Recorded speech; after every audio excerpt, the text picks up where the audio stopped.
Hello, Martin Baker here. I'm over in Saltdean, down near Brighton, and I'm back here for a repeat client of ours to show you a second building which is actually being used as a utility room.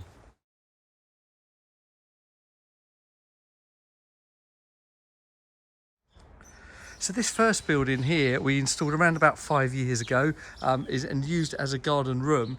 And in this particular building they were looking to get a utility room. They were going to have it built on an extension onto the house over here, and it was literally just used as a utility room, and they were quoted in excess of £60,000 for the extension, around 65,000. And what we've done instead is found one of our standard J offices. So this is one of our standard buildings, and within that has been used as a utility room. A plumber's come in, brought water and all the drainage sorted out, and this great space is being used here, and actually physically being used now. And they love it because it's separate from the house. It's literally just where all the ironing gets done, the washing there, they put the sink in, tumble dryer and the washing machine. And they've just said it's really nice to have it out of the way.